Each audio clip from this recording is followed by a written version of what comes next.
መንግስቲ እስራኤል ዝተፈላለዩ ግፍዕታት ክፍጽም ውዒሉ ኣሎ። እዚ ዘበሎ ድማ ኣብ ኢራን ዝተፈላለዩ ሚሳይላትን ናይ ድሮናትን በላኣኽ ድማ እቲ ጥቃዓት ክፍጽም ክኢሉ ኣሎ። ላይካ 44 ዝኸውን ህጻናት እዮም ሞይቶም ኣብቲ ቢልዲንግ ዝነበሩ ማለት እዩ። እዚ ድማ ብጣዕሚ ከዘራርብ ውዒሉ ኣሎ። እቲ ድማ ብዙሕ ጥያቄ ክጥይቕዎ ዝውዕሉ ንምንታይ እዩ ዝውግእ እዚ ክቋረጽ ዘይኽእል ወይ ደሞ ክውዳእ ዘይኽእል ክብሉ ድማ ሓቲቶሞ ነይሮም። ይኹን ደኣ እምበር ኢራን እስካብ ኒኩለር ዝሓዘትሉ መዓልቲ እዚ ነገር እዚ ደው ክብል ከም ዘይኽእልን እዩ ገሊጹ ዘሎ። እዚ ዘበለኒ ምኽንያት ድማ ኢራን እንድሕር ደኣ ኒኩለር ተሒዛ እታ ቀዳማይ ሃገር ትድምሰስ እስራኤል ምዃና ከረጋግፀልኩም ይፈቱ ክብል ድማ እዩ ሓቢሩ። ኣነ ምንም ዓይነት ድሮን የብለይ ምንም ዓይነት ዝተፈላለየ ሓያል ከም ዝበሃል ናይ ኢራን መሳርሕታት የብለይ። ይኹን ደኣ እምበር ሓያል ሃገር ምዃና እስራኤል ከረጋግፀልኩም ይፈቱ ዶ ይኹን ደኣ እምበር እዚ ናይ ኒኩለር መሳርሒ ማለት እዩ ልዕሊ ዓቕምና ክብል ድማ እዩ ገሊፅዎ ኣሎ። እቲ ቀዳማይ ዝጉደሎ ኣሎ ኣነ እታ ቀፂላ ትጉዳእ ደሞ ኣሜሪካ እዩ ክብል ድማ እዩ ገሊፁ። ኢራን እንድሕር እዚ ተሒዛ ደኣ ዝተፈላለየ ሃገራት ብምልኣኽ ጥቃዓት ክትፍጽም ምዃና እውን ክሕብረልኩም ይፈቱ ክብል ድማ እዩ ሓቢሩ ዘሎ። እዚ ናይ ኒኩለር መሳርሒ ከይትሕዝ ኢና ንፅዕር ዘለና ክብል ድማ እዩ ሓቢሩ። እቲ ብዙሓት ናይ ነዳጅ ጉዳይ ደሞ እስካዕ ተዓፅዩ ዘሎ ኒኩለር እቲ መሳርሒ ምዃኑ እውን ክሕብረልኩም ይፈቱ ክብል ድማ እዩ ተዛሪቡ ነይሩ።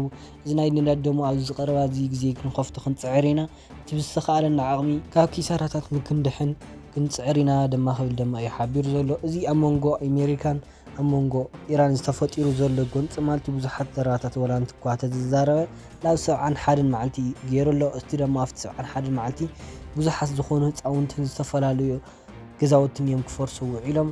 ኣብዚ ድማ ብዙሕ ሰብ ከናድድን ህዝቢ ኢራን ደም ክነብዕን እዩ ገይሩ። እዚ ትሪእዎ ዘለኹም ኣቦ ላብ ካብ 5 ደቁ እዩ ስኢኑ ዘሎ ማለት እዩ። ደቀቕቲ ዝኾኑ ወይም ኣናእሽተይ ትሕቲ 10 ዕድመ ዝኾኑ ደቁ ስለ ዝሞትዎ እዩ ከምዚ ዝብል ዘሎ ማለት እዩ። እቶም 24 ሰባት ዝኣኽሉ ደሞ ኣብቲ ቢልዲንግ ዝነበሩ እውን ሞይቶም ኣለው።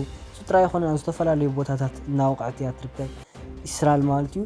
እዚ ናይ ካምፕታትን ቦታታትን ከይወቕዐት ዘላ እቲ ናይ መንበሪ ቦታታት ናይ ኢራን ክወድም ከም ዝኽኣለ እውን እዩ ተገሊጹ ዘሎ። እዚ እስካዕ ሕዚ ኣብቲ ዝነበሩ ሰባታት እውን ብዙሕ ጥቃዓት ብምብፃሕ ናብ ከባቢ 350 ፒፕል ደሞ ወይ ደሞ ሰባት ዝኾኑ ሞይቶም ኣለው ማለት እዩ። ኣብ ዝተፈላለዩ ቦታታት ክገልፀልኩም ውዒለ እዚ ደሞ ብጣዕሚ ንብዓትን ሓዘንን ክውዕል ከም ዝኽኣለ ኣብ ኢራን እዩ ተገሊጹ ዘሎ ማለት እዩ። እስካዕ ሕዚ ናይ ፎርስ ወይ ደሞ ሓይልታት ናይ እስራኤል ማለት እዩ ብዙሕ ጥቃዓታት ኣብ ህዝቢ እውን ይፍጽሙ ኣለው። ብዝኸድዎ መንገዲ ማለት እዩ ግፍዕታትን ህፃውንቲ ምቕታልን ምድፋርን እዩ ኮይኑ ዘሎ ስርሖም ክብል ድማ ኣልጀዚራን ቢቢሲን እዮም እናገለፁ ውዒሎም። እዚ ነገር እዚ ደሞ ጆኖሳይድ እዩ ክብሉ ድማ ገሊፆሞ ስነ ስርዓት ዘለዎ ውግእ ከምኡ የለን። እዚ ዝግበር ዘሎ እስካዕ ሕዚ ዓፀፋዊ ወይ ደሞ ጆኖሳይድ እዩ ክብሉ ድማ እዮም ገሊፆም ዘለው ድማ ክሕብሩ ሓቢሮም ኣለው።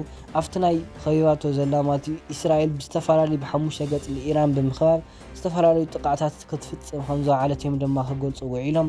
እቲ ናይ ነዳጅ ጉዳይ ደሞ እስካዕ ሕዚ መሊኡ እውን ክፈስስ ከም ዝኽኣለ እዩ እውን ክግለፅ ክኢሉ ኣሎ። ተቐዳመይቲ ዓለምና ደሞ ኢራን ዝነበረት ሃገር እስካዕ ሕዚ ምንም ዓይነት ናይ ነዳጅ በለይ መልኣኻ ማለት እዩ። እቲ ነዳጅ መሊኡ ደገ ክፈስስ ከም ዝወዓለ እውን ክገልፁ ውዒሎም ኣለው። እቲ ናይ ጉሩፕ ሕቡራት ሃገር ደሞ ስነ ስርዓት ገይሮም እዚ ነገር እዚ ላ ሰላማዊ ነገር ንክፈትሕዎ እዮም ገሊፆም ዘለው። ብዙሓት ሰባት እኳ መንበሪኦም እዮም ስኢኖም ዘለው። እዚ መንበሪ ብምስኣኖም ግን ብጣዕሚ ዘሕዝንን ብኽያትን ህልቀትን ክኾኑ ድማ እዮም ገሊፆም ዘለው። እተን ኣዶታት እስካዕ ሕዚ ደቅና ብምስኣና እቲ ኣብ ሂወትና ውሽጢ ዘጋጠመና ነገርን ሓዘንን ንብዓት ደሞ ክርስሳዕ ይኽእልን ክብል ድማ ገሊፃ ዘላ። እስካዕ ሕዚ ግፍዒ ተካይደልና ዘላ እስራኤል ማለት እዩ ብጣዕሚ ዘሕዝንን ብጣዕሚ ዘዋርድን ዓለም ተራእዩ ዘይፈልጥን ክትብል ድማ ገሊፃ። መንግስቲ ሩስያ እዚ ነገር እዚ ብሰላም ነገር ክፈትሖ ይምክር ኣሎ ማለት እዩ። እስካዕ ሕዚ ግን ምንም ዓይነት መፍትሒ ከም ዘይተረኸበ እዩ ክዛረብ ውዒሉ። ኣነ ብዙሕ ዕርቅታት ክፍጽም ክኢለ ኣለኹ። ይኹን ደኣ እምበር ኣሜሪካ ናየ ምኽሪ ወይ ደሞ ናየ ሓልዮት ምንም ዓይነት ልቢ ምባል ከም ዘይብላ እውን ክገልፀልኩም ይፈቱ ክብል ድማ እዩ ተዛሪቡ ማለት እዩ። እዚ ብዙሓት ከዘራርቡ ዝወዓለ እውን ምስ ቻይና ዝራኸበሉ ዘሎ ትራምፕ ማለት እዩ እንታይ እዩ ክብል ድማ እዮም ሓበሩ ነይሮም። ዘይተፈለጠ ምስጢራት እውን ኣሎ ክብል ድማ ገሊፆም። እዚ ናይ ውግእ እውን ክቋረፅ ዶ ኣይቋረፅን ዝብል ሕቶታት እውን እናተዛረቡ ነይሮም። እቲ ናይ ነዳጅ ነገር እውን ባሕሪ ሆርሙዝ ልክትከፍቶን እዚ እስካዕ ሕዚ ትፍጽሞ ዘለካ ጥቃዓታት እውን ደው ክብል ኣለዎ ክብል ድማ እናተሓበረ ነይሩ። ይኹን ደኣ እምበር ዶናልድ ትራምፕ እዚ ውግእ እዚ ናየ ጉዳይ እዩ ኣብ ውሽጢ እናኣተኹም ኣይተቀሳሰሩ ክብል ድማ እዩ መሊሱ። እሱ ብቻ ኣይኮነን እቲ ውግእ ደሞ ክቃፀል ወይ ደሞ ክወዓዋዕ ክኢሉ ኣሎ። እዚ ድማ ኣሜሪካ ክልተ ናይ ሺፕ ናይ ኢራን ብምቅፃል እያ ከይዳ ነይራ። ይኹን ደኣ እምበር ኢራን እውን ዓፀፋዊ መልሲ ብምግባር ላብ 3 ዝኾና ሺፕ እውን ክተቃፅል ክኢላ ከም ዘላ እውን ናይ ባሕሪ ሓይልታት ክገልፁ ውዒሎም ኣለው።